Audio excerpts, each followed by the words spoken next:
আসসালামু আলাইকুম। মহার্ঘ ভাতা কি সরকারি কর্মকর্তাদের খুশি করতে দেওয়া হচ্ছে, জানালো সিপিডি।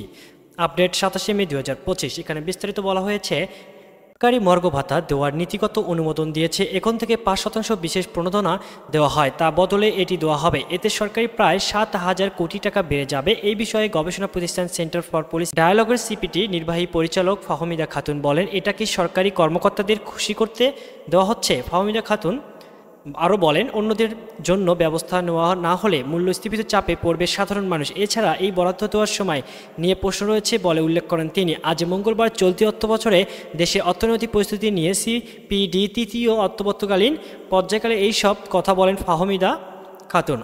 বক্তব্য দেন প্রতিষ্ঠানিক সম্মেলন ফেলো এবং মুস্তাফিজুর রহমান, গবেষণা পরিচালক খন্দকার গোলামকে। চলতি 2024 বছর অর্থবছর রাজস্ব লক্ষ্যমাত্রা আদায়ে বছরের বাকি সময় 64.6% প্রবৃদ্ধি অর্জন করতে হবে। অর্থ বছর শেষ হবে আগামী 30 জুন। এই সময়ে এটা আদায় করা প্রায় অসম্ভব হবে বলে মনে করেন গবেষণা প্রতিষ্ঠান center for policy dialogue CPT.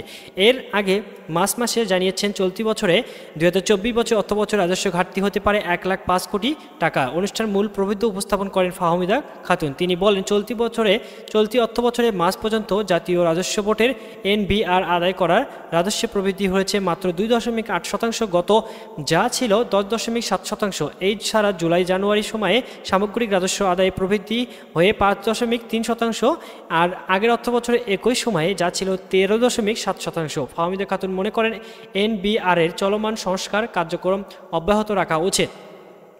এই ছিল মহার্ঘ ভাতা নিয়ে চূড়ান্ত আপডেট। ধন্যবাদ সকলকে।